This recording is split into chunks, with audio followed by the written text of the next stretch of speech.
Art Talk Rewinds, une série de podcasts proposés par Luxembourg Art Week qui revisite les conférences qui ont eu lieu sur la foire. Les partenaires de la foire et leurs invités explorent les grandes questions qui animent la création contemporaine et le marché de l'art. Art et IA aujourd'hui, retour sur 2 expériences curatoriales, en collaboration avec Electron. Bonjour à toutes et à tous, et merci pour votre présence à cette rencontre qui vise à rapprocher donc 2 projets curatoriaux en rapport avec l'IA, l'intelligence artificielle, qui se sont tenus donc cette année.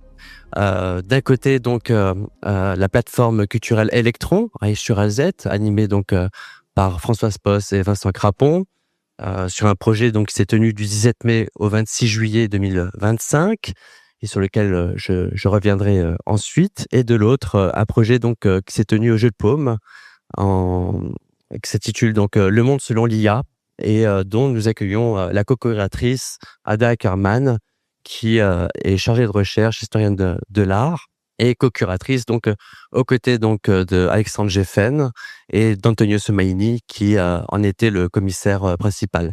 Je rappelle juste, Ada Ackerman, que vous êtes aussi curatrice d'autres expositions, donc l'une qui a été donc faite sur le Golem en 2017, et puis en 2019, cette grande exposition que vous avez fait aussi au Centre Pompidou-Metz en rapport avec Sergei Eisenstein, L'œil extatique. Voilà, merci beaucoup. Alors, on va commencer donc par la plateforme Electron, et donc ce vaste projet qui a été mené donc à Esch-sur-Alzette par Françoise Posse et Vincent Crapon. Alors tout d'abord, Françoise Posse, je rappelle que vous êtes directrice artistique et scientifique d'Electron. Vous êtes titulaire d'un doctorat en culture visuelle et vous êtes directrice de la programmation d'Esch 2022, capitaine européenne de la culture, qui a donc inclus tout un programme d'événements qui a servi de point de départ pour le développement d'Electron, et qui a pour but donc d'animer le débat public autour des technologies numériques et leur impact sur notre mode de vie et notre environnement. Je rappellerai aussi que vous êtes présidente du conseil d'administration du centre culturel de l'abbaye de Neumünster, et puis également présidente donc du prix d'art contemporain Edward Station. Vincent Crapon, à votre tour. Vincent Crapon, donc vous êtes cofondateur et commissaire d'exposition d'Electron. Vous avez occupé donc le poste de responsable de programme d'exposition d'art numérique pour la capitale européenne de la culture Esch 2022, et vous avez également travaillé comme commissaire d'exposition et assistant commissaire au MUDAM Luxembourg, également au musée d'art contemporain de Lyon. Et puis vous avez travaillé donc à beaucoup d'expositions avec des artistes dont on parlera d'ailleurs un peu plus tard, comme Joey Holder par exemple, le duo Cross Lucide, Tammy Cotil, et bien d'autres. Vous avez collaboré également avec plusieurs musées et institutions, dont le ZKM de Karlsruhe, la EC de Bâle, Ars Electronica à Linz, et également le Casino Luxembourg, le musée Brandhorst à Munich et le musée des arts et métiers à Paris. Et vous contribuez donc régulièrement à des projets de recherche, de publication et de conférences sur l'art et la culture digitale. Alors, parlons désormais de ce projet qui nous intéresse, dont je rappelais le titre, donc Hybrid Futures, Rhizomes, Meshworks and Alter Ecologies, et donc qui place d'emblée, dès ce titre en tout cas, ce projet-là sous le sceau théorique à la fois de Deleuze avec la notion de rhizome, mais aussi référence à l'anthropologue donc Tim Ingold avec la notion de meshworks, de maillage. Est-ce que vous pouvez justement revenir et présenter brièvement, Françoise Posse et Vincent Crapon, ce projet d'exposition, et nous dire un peu les enjeux qui le traversaient, s'il vous plaît? Alors cette exposition, c'est la seconde pour Electron, hein. Donc on a été fondé en 2023 avec une première exposition en 2024, et en 2025, donc nous avons présenté Rhizome, Meshworks and Alter Ecologies sous le plus gros titre, voilà, Hybrid Futures. On présentait une série d'œuvres qui s'intéressent vraiment à la notion d'hybridité et aux autres formes d'intelligence. Et donc, avec ce parcours, je veux dire parcours parce qu'en fait, on présentait des œuvres dans différents endroits de la ville de Esch-sur-Alzette, on explorait les autres formes d'intelligence que l'on sous-estime souvent, parce qu'on a un curseur, on va dire, c'est celui de l'intelligence humaine qui devient un petit peu le standard. Et donc, nous, on essayait de se déplacer de ce standard-là pour arriver, du coup, à une appréciation, via l'art et la culture, bien sûr, des autres formes d'intelligence. Nous essayons également un format un peu moins conventionnel. Donc, Electron est une plateforme, ce qui veut dire, en fait, nous n'avons pas de lieu propre. Après H 2022, où nous avions donc la Meulerei pour exposer des œuvres d'art numérique. Après 2022, nous n'avons plus de lieu, donc nous avons décidé d'aller à la rencontre du public et de discuter avec le public existant, souvent donc le public bien local aussi, de toutes ces problématiques et des défis liés à l'ère du numérique. Donc ça aussi, ça donne une allure un peu particulière à nos projets. Donc nous avions cette année pour Hybrid Futures un espace pop-up au Centre Mercure à Esch, qui est une galerie marchande des années 70, qui n'a guère changé depuis, mais qui reflète vraiment très bien aussi la population, la démographie d'Esch-sur-Alzette. Nous étions aussi dans l'espace public avec une œuvre qui comportait une dimension de réalité augmentée qu'on faisait voyager entre la place Bolton, le parc Galge-Bièche et à la fin donc Belleval. Donc Françoise, tu parlais du Centre Mercure, donc c'était un espace commercial que nous avions transformé pour l'occasion pendant quelques mois. Ce qui était vraiment très important pour nous, c'était que ce lieu était visible de l'extérieur, pas au sens de un centre d'art qui a une grande façade qui est identifiable, non, mais plutôt comme un espace vraiment non hiérarchisant, tout simplement. Donc les gens passaient pour vaquer à leurs occupations dans ce petit centre commercial et ils découvraient à travers la vitre des installations d'art numérique comme ce jeu vidéo de Alice Bucknell. Bien sûr, nous avions aussi tout un programme d'ateliers et de workshops comme celui-ci que nous avions présenté. Et donc nous présentions 8 œuvres et comme Françoise l'a dit, elles étaient dans différents endroits. Voilà, donc la liste des artistes: Alice Bucknell, Cross Lucid, Bruce Easley, Joey Holder, Miguel Angelo Marquez, Sibylle Montet, Tammy Cotil, NP. /P, effectivement. Et les lieux, donc le Centre Mercure, qui était notre project space, la place Bolton, le parc Galgebeerd et la place des Hauts-Fourneaux. Voilà. Très bien. Alors, on est dans un tout autre contexte concernant le jeu de paume à Paris, à Dackerman. Même question, est-ce que vous pouvez présenter l'exposition que vous avez mise en œuvre et puis présenter justement les enjeux qui... Déjà, merci beaucoup pour l'invitation et bienvenue à toutes et à tous. Donc, l'exposition Le Monde selon l'IA, qui était présentée au Jeu de Paume du 11 avril 2025 au 23 septembre, qui se déployait dans l'intégralité des espaces du musée, avait pour ambition, comme son titre l'indique, d'interroger la manière dont l'irruption absolument massive des IA bouleverse et façonne à nouveau frais notre culture visuelle comme nos sociétés. Et donc, le titre, on pouvait vraiment l'entendre de 2 manières.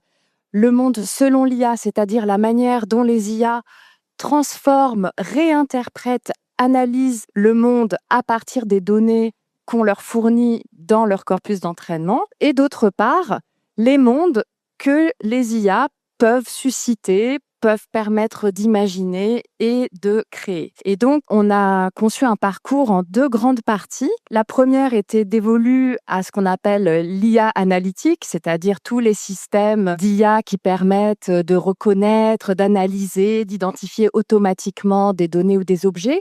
La deuxième, aux IA génératives, je pense que ce n'est pas la peine que je vous les présente. L'idée aussi était, avec cette exposition, bien sûr, de proposer une sorte de panorama de la richesse et des potentiels amenés par l'IA, parce qu'une des idées reçues qu'on a aujourd'hui, c'est que l'art avec IA serait kitsch, qui serait super facile à créer. Nous, on a voulu montrer qu'en fait, l'IA, en tant qu'outil, offre des possibilités absolument énormes et variées. Donc, c'était vraiment un panorama très divers de la manière dont les artistes peuvent s'emparer de l'IA. Mais on souhaitait aussi mettre à mal certains mythes, certaines idées reçues tenaces vis-à-vis de l'IA, parce qu'il nous semblait que le musée était un lieu idéal pour partager avec un public élargi certaines réflexions parfois très citoyennes sur le rôle et les conséquences de ces IA. Donc, c'était à la fois des œuvres qui mobilisaient l'IA à des fins créatrices, mais aussi des œuvres qui portaient sur l'IA. Et donc, on avait un parcours avec plus de 40 artistes sur 1500 mètres carrés. On était très heureux parce qu'on a eu plus de 10 installations spécialement conçues pour l'exposition. Aujourd'hui, on assiste à une explosion de propositions autour de l'IA. Nous, il nous a semblé important de nous démarquer en axant le propos dans une perspective historique vraiment très élargie, parce qu'il nous a semblé absolument nécessaire de recontextualiser certains phénomènes et certaines productions associées à l'IA qu'on a trop tendance à envisager selon un prisme uniquement contemporain. Et donc, juste pour vous donner un exemple, des phénomènes comme ceux liés à la reconnaissance faciale, dont on parle tellement et à juste titre, en fait, on a voulu montrer qu'on pouvait l'inscrire dans une histoire artistique, culturelle, technique, sociale bien plus longue, par exemple en la faisant remonter à ce qu'on appelle la physiognomonie, une pseudo-science développée dès l'Antiquité où l'on postulait de façon très problématique, pouvoir déduire à partir de l'apparence de quelqu'un des caractéristiques internes, soit donc de classer les gens en des catégories bien établies, de les ficher à partir de la forme de leur nez, de leur oreille et que sais-je, et d'en déduire des caractéristiques morales et psychologiques. Un parti pris historique très fort avec des objets qui probablement n'étaient pas attendus dans une exposition sur l'IA, des manuscrits anciens, des traités, des peintures, des gravures. Donc c'était aussi une exposition très pluridisciplinaire qui mobilisait des objets dans des espaces-temps extrêmement variés. Alors justement, vous avez un petit peu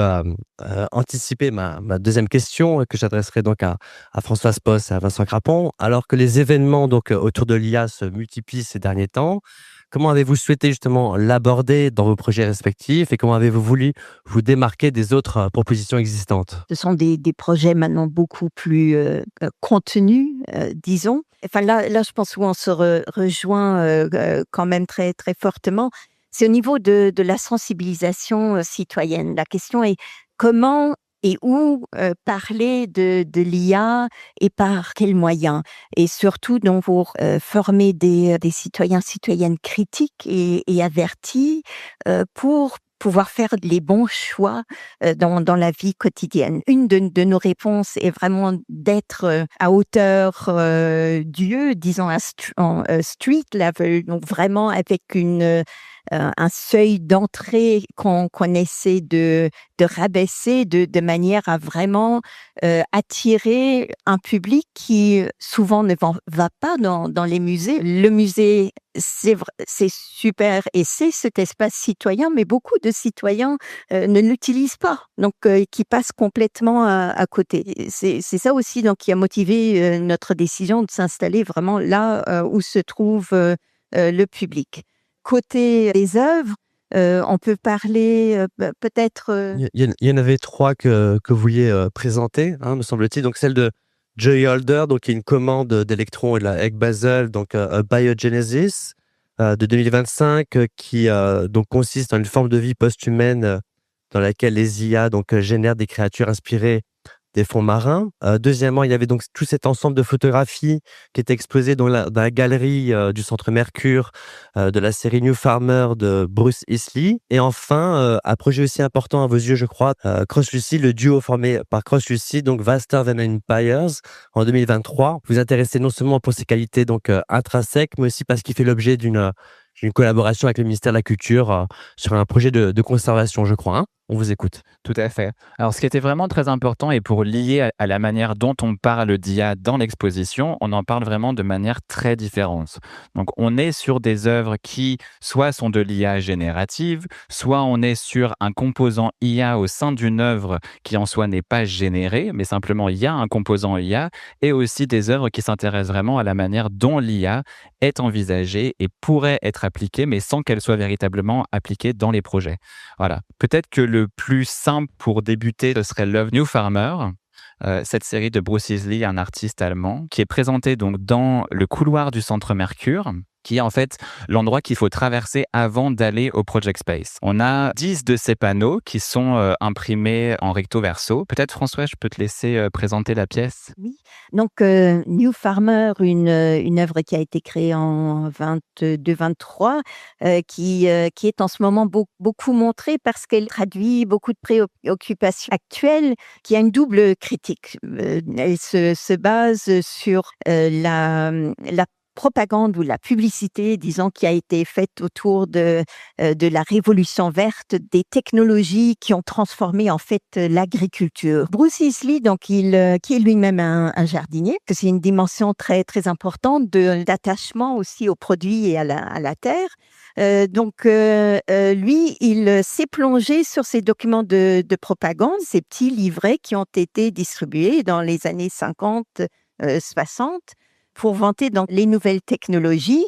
Il les a intégrés dans une IA et par prompt, en fait, il a créé de nouvelles œuvres photographiques qui n'en sont pas, mais qui en ont l'air pour un public non averti. Donc, pour créer de nouvelles œuvres visuelles qui montrent le côté insensé, en fait, de cette surproduction. En parallèle, donc c'est aussi une critique par rapport au mode de consommation des images qu'on a aujourd'hui. Bon, au départ, tout a l'air tout à fait normal. Donc, on commence par des fleurs et des abeilles. Donc, c'est très pittoresque, des paysages agricoles impeccables. Et tout d'un coup, les légumes deviennent de plus en plus grands jusqu'à être ridiculement grand. Donc là, le brocoli qui ressemble à un champignon atomique et qui dépasse donc la maison. Enfin, le public qui était là, il se disait mais c'est bizarre, c'est possible d'avoir des légumes aussi grands, sans se poser la question si la photo était éventuellement complètement truquée. Donc pour nous, c'était le projet en sorte idéal, accessible aussi à un grand public pour discuter en fait des questions qu'il faut poser aujourd'hui et depuis toujours d'ailleurs à des images. Donc qui les produit, dans quel but, voilà. Donc là, on est sur une œuvre vidéo. Les éléments, on va dire que l'interaction avec l'IA a lieu à différents moments. Donc certains éléments sont générés. L'artiste, en fait, a mélangé ça avec son langage esthétique habituel, qui est celui des jeux vidéo des années 1990, les séries B, tout ça. Donc on va dire qu'il y a déjà une digestion aussi qui est faite du résultat de l'output qui est produit par l'IA. Et en fait, l'artiste a pris aussi notre interaction avec les IA, surtout avec les modèles de langage en ce moment, comme point de départ pour imaginer ce qui pourrait se passer après la fin ou l'extinction de toute vie sur Terre. La vie aurait pu survivre dans les fonds marins. Les IA, en fait, donc, qui sont des objets mécaniques, ont survécu. Et ces IA, finalement, réimaginent ce que pourrait être la vie de ces formes de vie marines, sous-marines, que l'artiste, en fait, a créé en promptant tout simplement son IA et en essayant que ces créatures aient aussi une indépendance même. Donc, par exemple, il y a, on va dire, l'éponge immortelle qui, elle, ne meurt pas. Il y a le jellyfish qui a des pouvoirs aussi de pouvoir s'endormir pendant très, très longtemps et de revivre peut-être un siècle plus tard. Donc l'artiste, en fait, finalement, s'est mis dans une position qui est assez intéressante, qui est celle de si on devait faire fi des limitations du corps, de celles que l'on connaît, comment pourrait-on imaginer d'autres formes de vie? Et c'est là, finalement, que l'IA lui a permis de faire ce pas-là et d'imaginer encore plus loin, de voir plus loin que les limitations humaines et que celles de notre imagination aussi, en partie. L'œuvre de Crosslucide, vous voulez pas l'évoquer? Oui, très brièvement. Alors, Crosslucide, c'est une œuvre assez complexe. C'est du contenu, bien sûr, qui est généré. Et ce qui est vraiment très intéressant, et là où l'œuvre devient très stimulante pour le visiteur, c'est qu'en fait, les artistes se sont inspirés d'une nouvelle qui s'appelle Vaster Than Empires and More Slow, d'une auteure que vous connaissez peut-être, qui est Ursula K. Le Guin, donc une artiste de science-fiction américaine qui est très connue, en fait, parce que c'est une des rares auteurs de science-fiction, déjà femme, mais qui aussi imagine des mondes qui sont très différents de ceux de la science-fiction. On n'est pas du tout sur des humains colonisateurs qui quittent la Terre pour ensuite étendre leur empire, même si le terme empire est dans le titre. Dans cette nouvelle, très très brièvement, en fait, donc il y a une équipe d'explorateurs de seconde zone, on va dire, qui atterrissent sur une planète, et l'un d'eux est une personne qui est à l'inverse du spectre de l'autisme. C'est une personne qui s'appelle un empath, donc qui ressent les choses de manière beaucoup plus vive et beaucoup plus intense. Donc qui ressent vraiment ce qui traverse les sentiments, on va dire, des personnes qui l'entourent. Cette planète, elle n'a pas de vie animale, mais elle n'a que de la vie qui est végétale. Il se trouve que cette planète, en fait, est une conscience à elle-même. Donc, on va dire, c'est une conscience qui est distribuée entre tout ce qui la constitue, donc toutes ces plantes, ces arbres, ces feuilles, constituent une conscience. à l'échelle d'une planète, donc ce qui est assez difficile pour nous d'imaginer.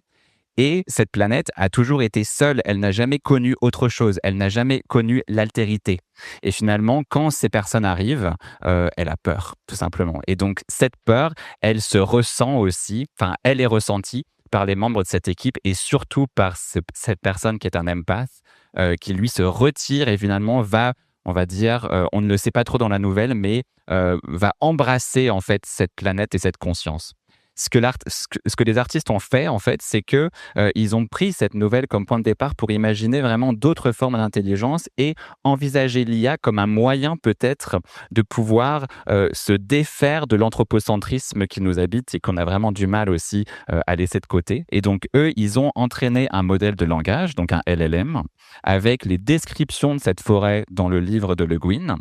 Et ensuite, ils ont prompté cette IA pour créer ces visuels. Donc, ce sont des artistes qui se servent d'une autre forme d'intelligence, l'IA, pour imaginer une intelligence alien. Donc, on a ces 3 niveaux qui, pour nous, étaient tout à fait pertinents de montrer comment l'IA n'est pas justement un outil pour générer un contenu qu'on a en tête, mais finalement pour nous surprendre et générer un contenu qui n'est pas attendu. Merci beaucoup Françoise et Vincent. Alors il y avait aussi du beau monde du côté du jeu de paume, de la perspective critique, historique et matérialiste qui était la vôtre. Citons notamment Ito Steyer, Kate Crawford également, mais aussi des œuvres plus poétiques, peut-être de Gregory Chetonsky ou Éric Bulot. Je vous laisse la parole, Alain Ackerman. Oui, alors bien sûr, il y a beaucoup de résonance avec ce qui vient d'être dit. Comme je le disais tout à l'heure, une des ambitions de l'exposition était de mettre à mal certaines idées reçues vis-à-vis de l'IA. Et autant vous cherchiez à opter pour un autre point de vue pour définir l'intelligence qui ne soit pas anthropocentrée. Et nous, de notre côté, on cherchait à détruire ou à mettre à mal l'idée que l'intelligence artificielle serait artificielle, c'est-à-dire qu'elle serait totalement autonome et qu'elle pourrait complètement se passer d'humain. Parce que pour l'heure, les IA ont encore besoin d'énormément de travail humain et notamment de ce qu'on appelle les travailleurs du clic qui forment une sorte de sous-prolétariat invisible, très peu connu, dont on parle peu, qui est souvent passé sous silence par les principales compagnies qui développent les modèles d'IA disponibles sur le marché. Et donc, qui sont ces travailleurs du clic ? Ce sont des personnes souvent en situation de grande précarité qui vont être recrutées via des plateformes comme le Amazon Mechanical Turk, mais il y en a plein d'autres, et qui vont effectuer des tâches qui sont nécessaires pour entraîner les IA et améliorer leur performance. Quelles sont ces tâches ? Par exemple, découper de façon extrêmement fastidieuse des images en portions, étiqueter et annoter ces portions d'images, corriger les résultats des IA, modérer les réseaux sociaux. On appelle aussi les travailleurs du clic les éboueurs d'Internet. Et ils le font évidemment avec des salaires, si on peut encore parler de salaires, extrêmement bas. Ils n'ont pas de possibilité de se syndiquer. Certains d'entre eux développent des syndromes de stress post-traumatique parce qu'ils sont exposés à des images parfois très violentes. Et donc, il nous a semblé qu'il était intéressant de rassembler différentes tentatives d'artistes cherchant à rendre visible cette composante invisible de la population mondiale. Et donc, c'était notamment l'objet de cette très belle installation d'Ito Steyer, spécialement conçue pour l'exposition, qui s'intitulait Mechanical Curds. Alors, Mechanical Curds, ça fait référence à une histoire très célèbre dans l'histoire de l'intelligence artificielle. C'est l'histoire du Turc mécanique. Donc, en fait, pour le dire très brièvement, c'est un peu une première fake news avant la lettre. Le Turc mécanique, c'était un joueur d'échecs automate et qui était très fort parce qu'en fait, il abritait dans un compartiment secret un nain qui, lui, jouait les coups, mais la supercherie n'a été découverte que bien des décennies plus tard. Et en quelque sorte, pour nous, c'était un peu une allégorie des boîtes noires de l'IA, mais aussi de la fausse magie mise en avant par les entreprises qui développent l'IA. Et justement, quelqu'un comme Jeff Bezos, qui a développé une plateforme pour recruter des micro-travailleurs, l'a intitulé le Amazon Mechanical Turk. Donc, il fait explicitement référence à cette fausse magie du Turc mécanique. Et donc, c'est aussi donc évidemment à l'Amazon Mechanical Turk que Steyerl fait référence dans cette installation. Et donc, elle est allée interviewer des travailleurs du clic qui résident dans un camp de réfugiés au Kurdistan. Comme vous pouvez vous en douter, dans un camp de réfugiés, il n'y a pas beaucoup de possibilités de travail. Et donc, certains se sont inscrits au Amazon Mechanical Turk. Et elle a recueilli leurs paroles, qu'on connaît peu, qu'on entend peu, qu'elle diffuse dans ce documentaire. Et elle a utilisé aussi de l'IA générative pour chercher à mettre en image comment eux imaginent l'IA. Donc, c'est aussi leur discours sur l'IA qui n'est pas forcément technophobe. Ils ont aussi beaucoup de fantasmes et de rêves vis-à-vis de l'IA. Le mobilier de l'installation reprend le vocabulaire de la boîte englobante. Donc, la boîte englobante, c'est cet outil qui permet aux travailleurs du clic de découper des portions d'images et ensuite de les étiqueter. Et donc, cela suggérait en quelque sorte que le visiteur lui-même devenait un pur objet à étiqueter. Et aussi rappelait que les travailleurs du clic, même quand ils arrêtent de travailler, en fait, ils continuent à percevoir leur environnement comme autant d'éléments à fragmenter et à annoter.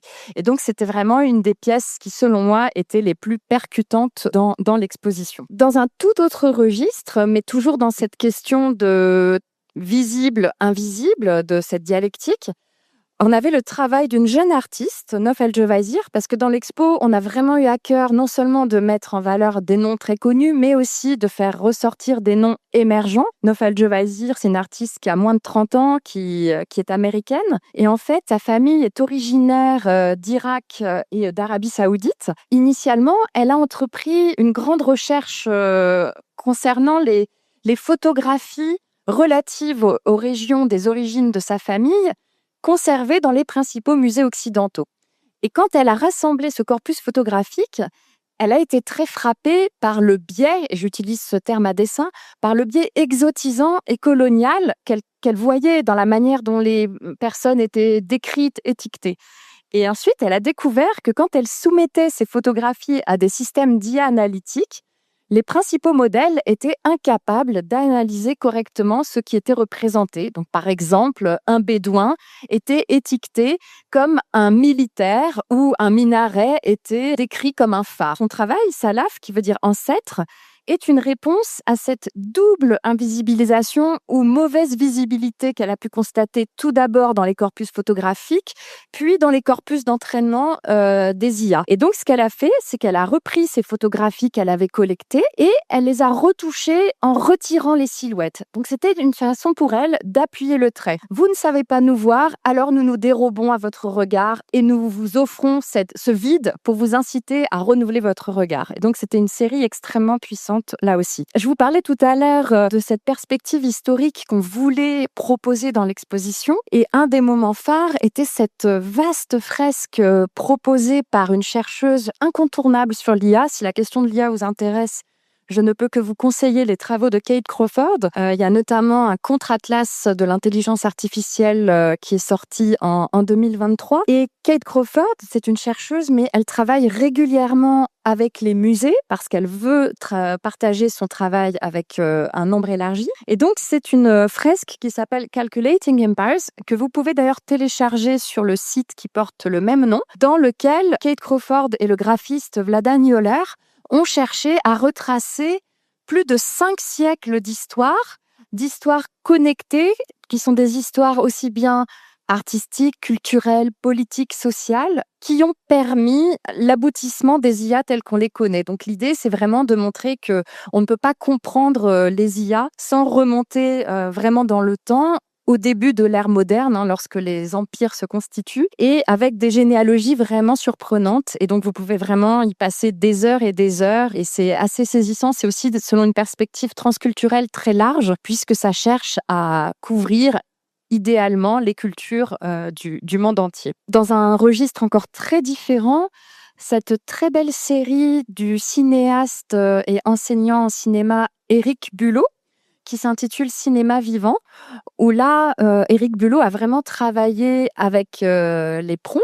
Qui intéresse Éric Bulot de manière plus générale, bien au-delà de l'IA, c'est la question des potentialités demeurées non advenues, notamment dans l'histoire du cinéma. Et je trouve que cette question des potentialités non advenues, elle est vraiment pertinente et intéressante pour comprendre justement le potentiel des IA. Et petite parenthèse, je tiens vraiment à préciser que dans l'exposition, on n'a pas montré des artistes IA. Je trouve que ce syntagme d'artiste IA, il est très problématique parce que vous avez des artistes qui travaillent avec des médiums et des formats très différents, qui s'emparent de l'IA parmi d'autres, qui peut-être délaisseront l'IA, mais c'est vraiment important de ne pas recréer une étiquette qui pourrait être préjudiciable aux artistes, comme on a pu le faire avec les artistes numériques, les artistes digitaux, ce qui les a finalement coupés d'un certain monde de l'art. Et donc, Éric Bulot, lui, a travaillé à partir d'un ensemble de propositions énoncées par un poète symboliste assez obscur, un recueil intitulé Cinéma vivant, dans lequel Saint-Paul Roux imaginait un cinéma incroyable,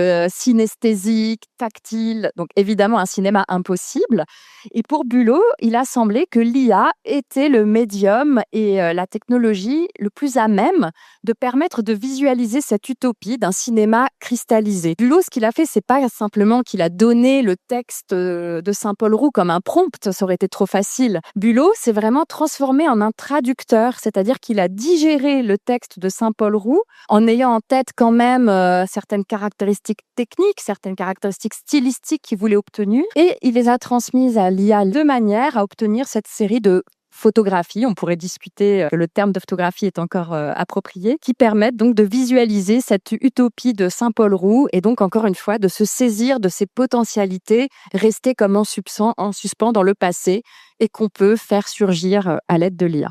Merci beaucoup, Ada Ackerman. Alors, dernière question, puis ensuite, parole sera donnée au public. Alors justement, Françoise Posse, Vincent Crapon, l'IA est souvent associée à une menace potentielle dans le champ de la création. Notamment, on sait que c'est une technologie particulièrement énergétivore.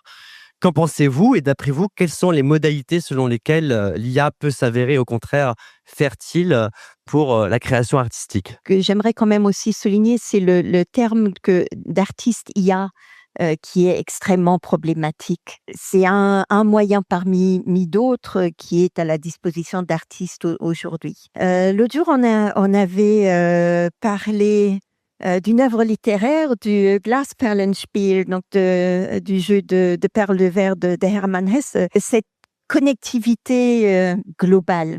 Et c'est vrai, pour quelqu'un qui sait se servir de tous les registres, qui a un esprit large, complexe, qui sait réfléchir de manière connectée et transversale, je pense que l'IA peut apporter une dimension fabuleuse pour créer précisément des œuvres qu'on n'a pas encore vues jusqu'ici. Quand l'IA est réduite à un prompt pour dire moi je vais faire une œuvre à la Jackson Pollock ou seulement à la Refik Anadol, pour prendre le mauvais exemple du champ de l'IA. Ça ne peut pas être ça, mais le défi ou la chance, c'est de pouvoir créer des œuvres qu'on n'a pas connues jusqu'ici.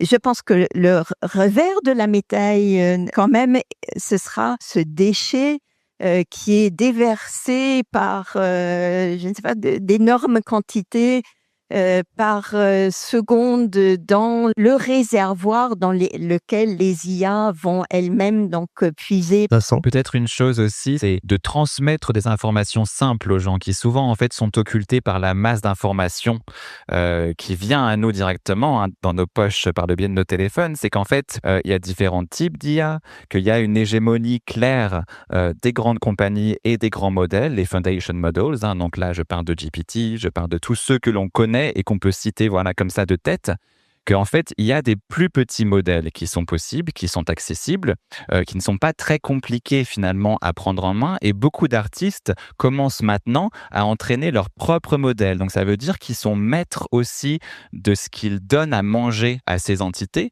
pour ensuite avoir un résultat toujours surprenant, certes, mais en se détournant complètement de l'hégémonie de ces modèles et aussi de devenir esclave de ces modèles qui sont mis à jour très régulièrement. Si on a des prompts très élaborés, il fonctionne pendant 3 mois et puis ensuite, au bout de quelques jours, ça ne fonctionne plus. Donc, c'est finalement en reprenant aussi le contrôle de ces outils qui paraissent extrêmement compliqués, mais en fait, ce n'est pas le cas. Voilà, donc ce qu'on essayait vraiment de montrer avec l'exposition, et notamment du côté de Joey Holder et de CrossLucid, ce sont des artistes qui ont vraiment les mains dans le cambouis et qui ont su dompter, on va dire, cette technologie. Ada Ackerman. Pour poursuivre ce que disait Vincent, dès lors que les artistes configurent leur modèle d'IA qu'on appelle les espaces latents, c'est une notion qu'on a beaucoup développée dans l'exposition, ce qui en passe notamment justement par le contrôle des données qu'on fournit aux IA, en fait, les artistes peuvent aboutir à une situation où l'IA qu'ils ont entraînée ou mise au point peut devenir comme une extension créatrice et créative d'eux-mêmes. Certains artistes parlent vraiment d'un double créateur, d'un cerveau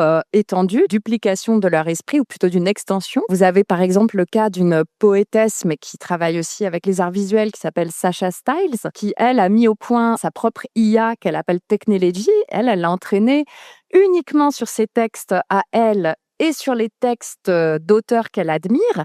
Et donc, tous les jours, cette IA lui fournit des propositions et elle considère que ces propositions littéraires, en quelque sorte, elles pourraient émaner d'elle-même. Après, évidemment, elle est libre de les intégrer ou pas, de les retravailler ou pas. Mais disons que beaucoup d'artistes insistent sur ce dialogue quelque peu nouveau qui peut ainsi se mettre en place avec une forme de double de soi. Encore une fois, sous réserve qu'on ait entraîné ce double avec des données choisies et qu'on contrôle les paramètres. Bien. Parole donc au public pour celles et ceux qui souhaitent poser une question. Merci beaucoup pour l'échange. Effectivement, on pose souvent la question, l'impact de l'IA sur la création, mais là, j'aime bien le fait que vous ayez abordé la question de comment la création, comment l'imagination peut nourrir l'IA. Et il y a un excellent document qui a été publié cet été par le British Council sur la question pourquoi la technologie a besoin des artistes. Et donc, je pense que des plateformes comme celle qu'on anime, Electron, ici, à travers toute l'exposition que vous avez développée au Jeu de Paume, je représente le KIC à Namur, en Belgique. On a une responsabilité démocratique par rapport à ça, donc de mettre en capacité les créateurs d'intervenir dans la manière dont on fait la technologie, parce que jusqu'à maintenant, ils sont très peu invités autour de la table et ces technologies sont très fort développées par du corporate, par de l'industrie qui passe complètement à côté des préoccupations que vous avez énoncées ici. Donc, c'est vraiment un enjeu démocratique au cœur et c'est peut-être là-dessus que l'Europe a peut-être un rôle à jouer. C'était juste une petite observation. Ada, vous voulez... J'aimerais bien compléter, merci beaucoup pour votre remarque, avec la vigilance qu'il me semble important de nourrir en tant qu'institution vis-à-vis des phénomènes d'AI washing. C'est-à-dire que vous avez des artistes qui sont instrumentalisés par certaines grandes compagnies parce qu'ils les invitent en résidence et ensuite, parfois, ils dépossèdent ces artistes des résultats pour justement se doter d'une forme de respectabilité acquise via le champ culturel. Par exemple, dans l'exposition au Jeu de Paume, nous, on a vraiment fait attention à ne pas montrer le travail d'artistes qui seraient entre guillemets dévoyés, même si parfois, encore une fois, ils n'en sont pas toujours conscients parce qu'ils n'ont pas toujours les tenants et les aboutissants de ces résidences. Et donc, de mettre en avant justement le travail d'artistes qui proposent des façons alternatives de travailler avec les IA. Et là-dessus, vous l'avez déjà développé, mais c'est important de parler d'IA au pluriel parce que l'IA en soi, c'est essentialisant et ça ne veut pas dire grand-chose. Il est important de préciser avec quel modèle on travaille, de quelle année il date. Et justement, les artistes développent des modèles plus respectueux du droit d'auteur, open source, qui soient moins énergivores. Donc, c'est très important dans les cartels de spécifier tout cela parce que ça permet aussi de clarifier le débat et la vision qu'en a le public. D'autres remarques peut-être ? Madame Ada Ackerman, vous avez dit tout à l'heure que l'IA ne peut pas fonctionner sans les humains et qu'elle a encore besoin d'aide des humains. Est-ce que vous pensez qu'on devrait arriver à un point où l'IA peut se débrouiller sans les humains ? Personnellement, je ne pense pas que ce soit souhaitable. Même si je sais que c'est un discours qui est énormément mis en avant avec toute la dimension fantasmatique. Mais disons que tout ça participe de cette fausse promesse que j'évoquais tout à l'heure. Je peux en donner un autre exemple. Vous en avez peut-être entendu parler. Il y avait eu une conférence organisée par Elon Musk l'année passée, We Robot, où vous aviez ces robots dernier cri, les Optimus, qui avaient défrayé la chronique parce qu'ils étaient capables d'avoir des conversations passionnantes avec les convives, de servir des cocktails, contrôle, etc. On s'était rendu compte après coup que c'était des robots qui étaient encore pilotés par des humains. Et d'ailleurs, ça pourrait fournir des nouveaux travailleurs du clic, parce que peut-être à l'avenir, il faudra géopiloter ces robots à travers le monde. Donc, je pense qu'évidemment, c'est important que l'humain reste dans la boucle, même si je comprends qu'on puisse avoir beaucoup d'inquiétudes. Et là-dessus, on s'était beaucoup appuyé aussi sur les réflexions pionnières et novatrices d'un artiste qui, à mon sens, n'est encore pas assez connu en Europe, qui s'appelle Trevor Paglen. Et lui, c'est aussi un théoricien. Vous pouvez trouver ses textes sur Internet. Et donc, lui, justement, il exprimait sa préoccupation quant au fait que le regard humain puisse se retrouver de plus en plus marginalisé dans ce circuit de production et de consommation d'images produites par des IA, à destination d'IA, filtrées et modérées par des IA. Donc, on a une vigilance aussi à avoir pour rester dans ce circuit. Françoise ou Vincent, vous voulez ajouter quelque chose? Oui, peut-être juste aussi pour rebondir sur cette question. Et Ada, vous aviez mentionné l'œuvre de Kate Crawford plus tôt, et c'est l'œuvre, mais aussi le livre, donc Atlas of AI, qui sont des références essentielles, parce qu'il faut, quand on parle d'intelligence artificielle, il faut parler d'extraction non seulement de données qu'on a fournies pendant des années maintenant à des grandes entreprises corporatistes, mais aussi d'extraction de minerais, de terres rares qui se passent en général là où on ne les voit pas dans le sud global, même si c'est un mot que je n'aime pas employer, mais à des endroits de manière très confortable pour nous aussi. Donc, il faut discuter toutes ces questions de pouvoir apprendre à poser les bonnes questions, de pouvoir contextualiser l'intelligence artificielle dans un cadre beaucoup plus global, beaucoup plus matériel et humain aussi, par le labor force humain qui est nécessaire pour toute création.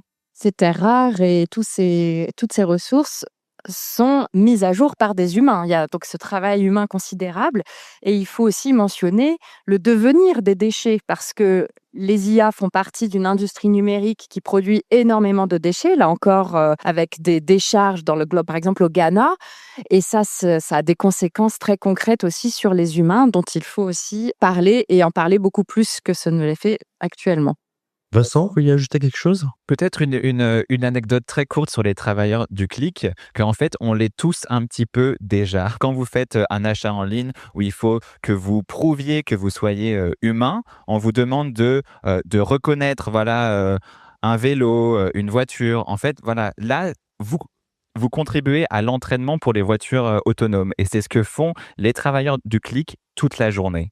Donc, on se rend déjà un petit peu compte de ce que ça peut faire. Et on y contribue tous, constamment. Donc, certes, c'est les données que l'on produit, mais depuis quelques années, avec ce système-là, on y contribue de manière peut-être plus active encore. Très bien, d'autres observations? Bonjour, merci pour cette intervention et ces visions avec toutes ces facettes de l'intelligence artificielle. Si je reviens sur la notion de révolution, et vous avez pu l'évoquer dans vos discours, qu'on serait plus sur une volonté de mettre l'art au niveau de tout le monde. Donc, on est un peu dans la révolution de Art und Craft. Et d'un autre côté, vous avez parlé aussi de la capacité créative décuplée de l'Internet, qui me fait penser plutôt à Bosch, qui utilise des champignons hallucinogènes pour créer au-delà de nos capacités humaines. Donc voilà, deux éléments qui sont échos par rapport à vos discours. Quelle est votre position? Qu'est-ce que pour vous est aujourd'hui, en fait, cette révolution Internet vis-à-vis du monde de l'art? Françoise, peut-être? Là, je pourrais juste vraiment revenir à ce qu'on a discuté déjà un peu plus tôt. Donc, de la possibilité, en fait, de connecter des parties de l'histoire, de l'art, des influences, enfin pour la capacité de réfléchir de manière transversale, vraiment, pour créer d'autres œuvres qui ne ressemblent à rien qu'on a pu connaître aujourd'hui. J'ai bien aimé aussi, Ada, quand vous parliez de cette écrivaine qui donc un cerveau dédoublé.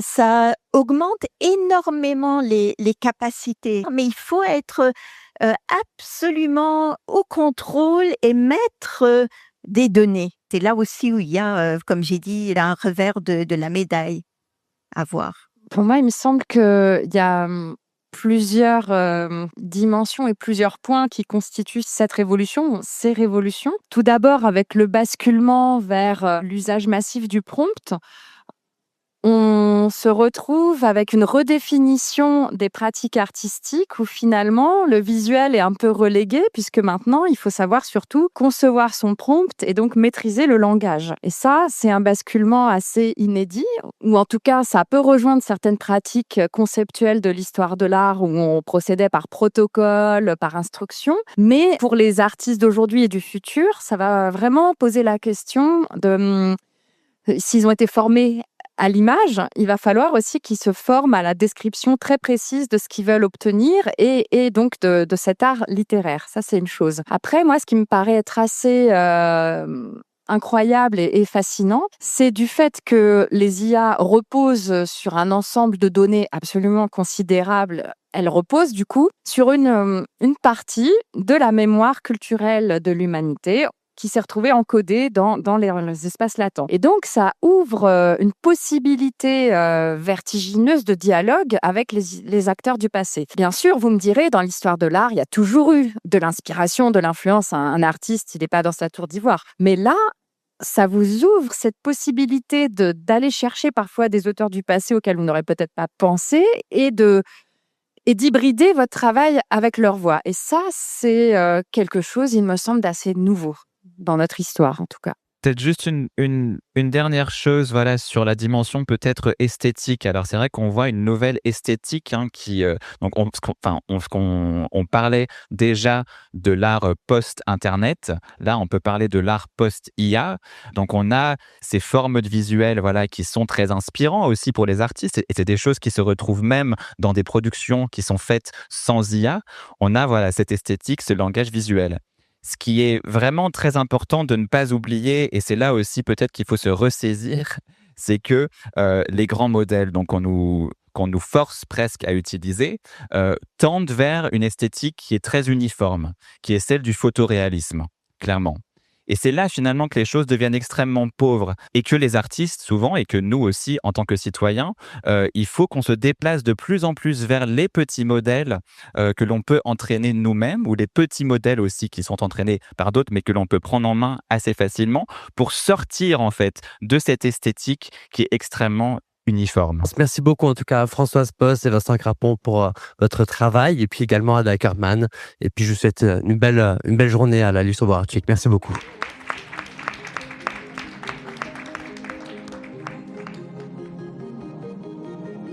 Luxembourg Art Week remercie chaleureusement les intervenants et ses partenaires pour leur engagement dans le cadre du programme Art Talk 2025. La prochaine édition se tiendra du 20 au 22 novembre 2026. Retrouvez-nous pour une nouvelle série de conférences et de conversations captivantes autour de l'art, en direct depuis la foire et disponible en réécoute.